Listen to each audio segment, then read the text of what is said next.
मेरे भाइयों और बहनों, ज्ञान अग्नि में आप सबका स्वागत है। समबुद्धि योग। यहाँ भगवान एक महत्वपूर्ण बात बताते हुए कहते हैं, समबुद्धि युक्त मनुष्य पुण्य और पाप दोनों को इस जगत में ही त्याग देता है। साधारण तौर पर प्रचलित भावना के कारण मनुष्य की ऐसी धारणा होती है, पुण्य करने से सुख प्राप्त होता है और पाप करने से दुख। यह विचार इस अर्थ में उचित भी है, कारण पाप और पुण्य करने का विकल्प हो तो मनुष्य को पुण्य ही करते रहने चाहिए, पाप तो किसी भी तरह नहीं करना चाहिए।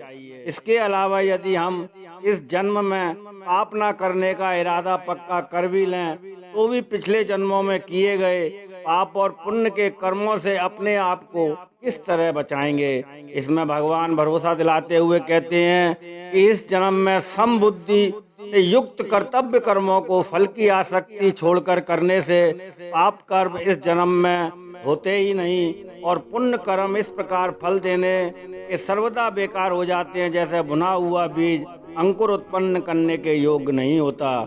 इस जन्म में निस्वार्थ भावना से केवल भगवान की खुशी के लिए, संसारिक जीवों के हित के लिए कर्म करने से पिछले जन्मों में पाप युक्त कर्म भी भस्म हो जाते हैं। आगे भगवान कहते हैं, तू समस्त रूप योग में लग जा, क्योंकि यह योग ही कर्मों में लाभदायक है। इस तरह कर्म करना ही मनुष्य की चतुराई है, क्योंकि इस प्रकार किया गया कर्म उस मनुष्य को कर्म बंधन से सदा के लिए आजाद कर देता है।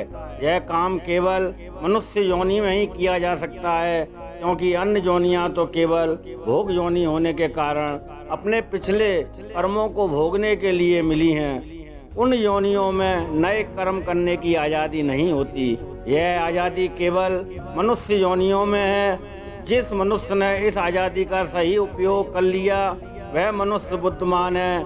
वही मनुष्य अपने जीवन का महान लक्ष्य पाने में अपने को लगा देता है, वही सुखी हो जाता है।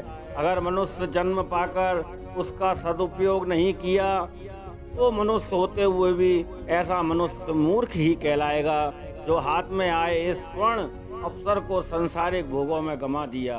धन्यवाद।